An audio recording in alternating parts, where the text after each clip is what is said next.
The Sports Renegades podcast on SportsTownChicago.com. All right, welcome back to the Sports Renegades here on SportsTownChicago.com. I'm Ryan Stuprich. And I'm Ryan Risky. We're going to talk some Bears right now as free agency and all that fun stuff just started a few days ago. And the Bears already made some moves. Yeah, they signed linebacker Danny Trevathan and offensive tackle Bobby Massey. And the Trevathan signing is great. 25 years old, fantastic in coverage and the run. No one gets by him. Great tackler. Played very well for the Broncos in the playoffs. Yep. 109 tackles on the year. Good pass breakups. He can move. He's athletic. And this solves a huge need at linebacker. Now, their linebacking core last year did not look very good. Right now, it's looking really strong with Trevathan and Pernell McPhee. Right. It's been very interesting, and it's been exciting that they've already made these moves. The one thing about Trevathan is I think he's injury prone. I was listening to something, and he's a great player and he's young. His one downside is he's had some injuries in the past. I think that was 2 years ago. He missed a lot of games. Except other than that, I think he's a pretty good guy. The important thing: 25, 4-year, $28 million deal. And now that frees up your, that kind of opens up your draft options more now, where you could still take Reggie Ragland because you're running the 3-4 to get an extra linebacker out of Alabama. Except now I'd say unless Jared Goff or Carson Wentz is available, then I'd say you still either take Reggie Ragland or Ashawn Robinson, another defensive player from Alabama. Yeah, I mean, there's going to be lots of people to take. It's going to be a very interesting NFL draft, too, because there's not a whole lot of star power. On the defensive side, there is, not on the offensive side, with the exception of the quarterbacks. Normally, it's the other way around. There's a lot of good defensive players where the first couple picks for the Bears could result in some very solid players. Yeah, the Bears are picking, what, number 11? 11, yep, and that's a really good spot to try to get a Reggie Ragland or Ashawn Robinson. Yeah, and that's also the spot where a lot of people fall. A lot of people that you may not have thought you had a chance to get, you might have a chance to. But of course, it all depends what other teams do, and a lot of teams that are bad, they're bad for a reason, and they don't draft the right people. It's become you kind of know what's going to happen with those first three picks. Tennessee's probably going to take a defensive end or an offensive tackle. The Browns are probably going to take a QB. I don't know why they wouldn't. That'll be Wentz or Jared Goff. You have to take a QB, right? I mean, if you're the Browns, I mean, Jesus. Yeah, and then and then San Diego's probably going to take a defensive end or an offensive tackle. I'd say that's probably an area where it could be Larry Tunsil, Ronnie Stanley, or Joey Bosa taken right there. Right. Yeah. There's a lot of good people from Ohio State, which we covered Ohio State, and there's a lot of good people that are going to be in that draft. And then Dallas is fourth. They said they're not taking a quarterback, and honestly, their need probably is a running back. They'll probably take Ezekiel. They might take Ezekiel Elliott with that pick. Yeah, for sure. And of course, it'll be interesting to see where Christian Hackenberg ends up, because the Texans don't need him now that they signed Brock Osweiler.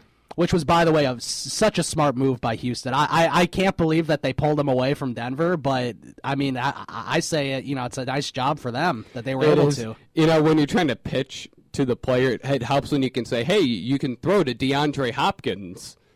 Right. Yeah, that's true. And then now they signed Lamar Miller, who's very good at catching passes out of the backfield. That gives Osweiler another move, and that's another interesting thing.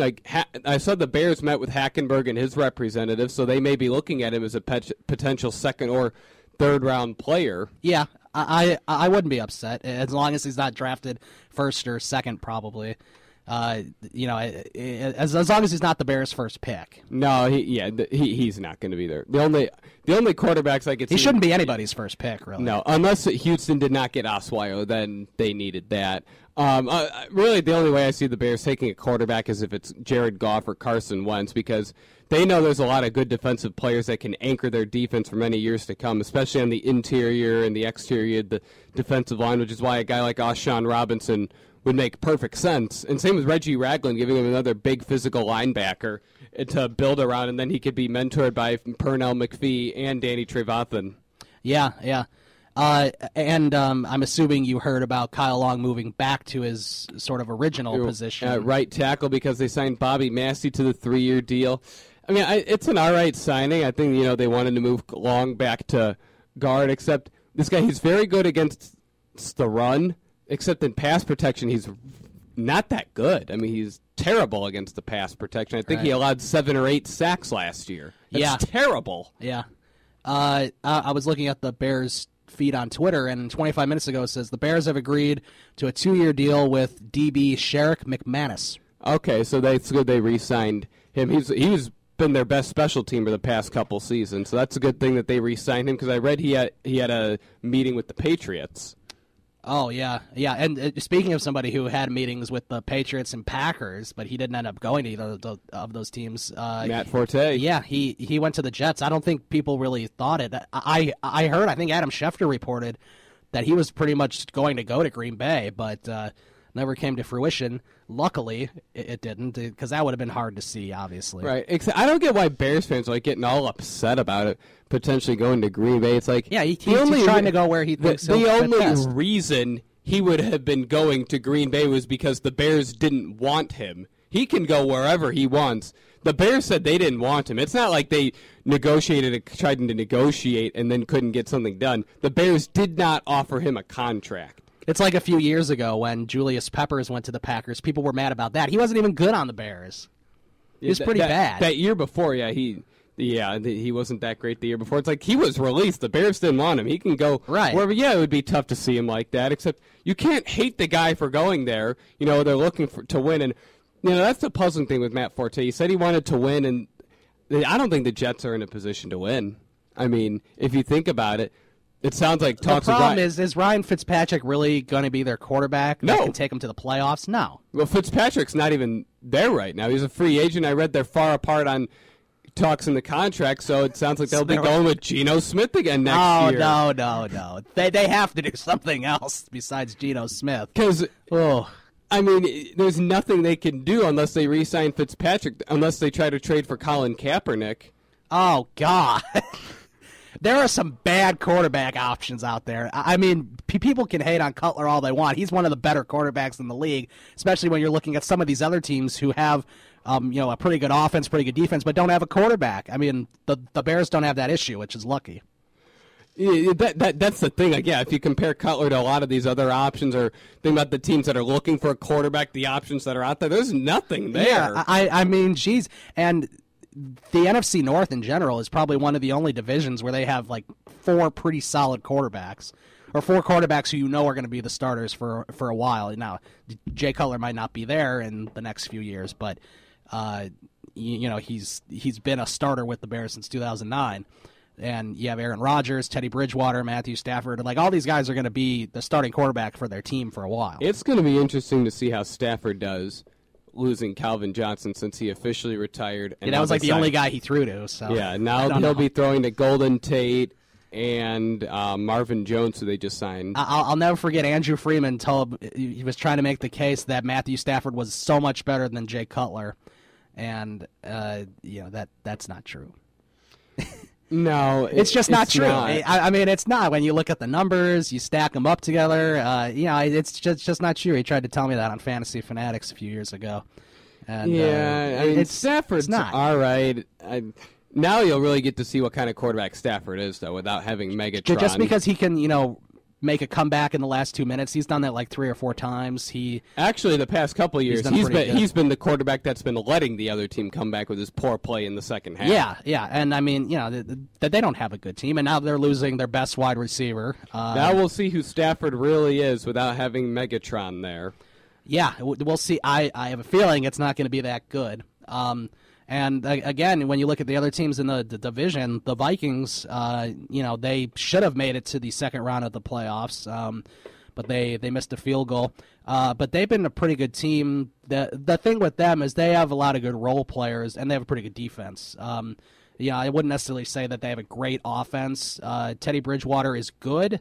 I wouldn't say he's great. They're lacking on talent on playmakers. They have Adrian Peterson and they got a pretty good offensive line, one that can get the job done. Except other than Stephon Diggs, he doesn't really have anyone to throw to. Right. They just released Mike Wallace, so there was a veteran that they lost, but I don't think he played much anyway. He didn't really do much. They have Kyle Rudolph at tight end, except he gets injured a lot. Right. But I think they have one of the best offensive lines in all of football. They do have one of the better ones. I mean, it's not like super great. No, it's one of the better ones. It's not like some of these teams that went far in the playoffs, I should say, but like the Cardinals or the Panthers, like all those, they're not really lacking anywhere. They pretty much don't have many flaws. It's sort of like the Packers. Packers don't have many flaws. And the problem with the Packers is they're only going to get better because Jordy Nelson was out all year.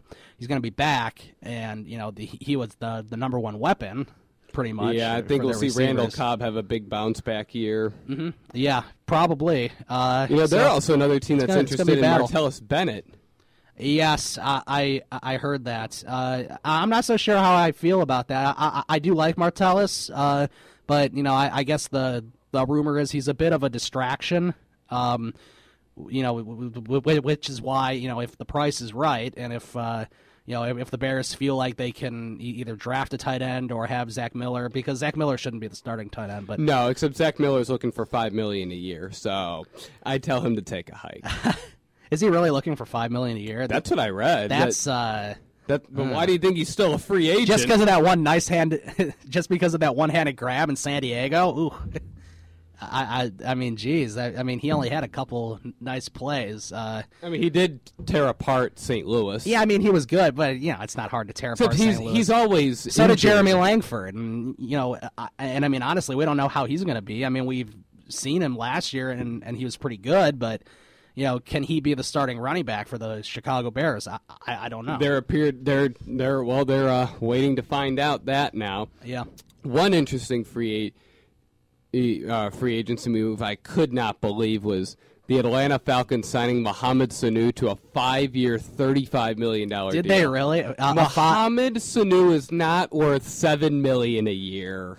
No, I mean, is he worth $4 million, $3 million a year? No. Is he worth $1 million a year? Maybe $3 million, depending on how you're gonna use him. I can't believe that. That's kind of interesting.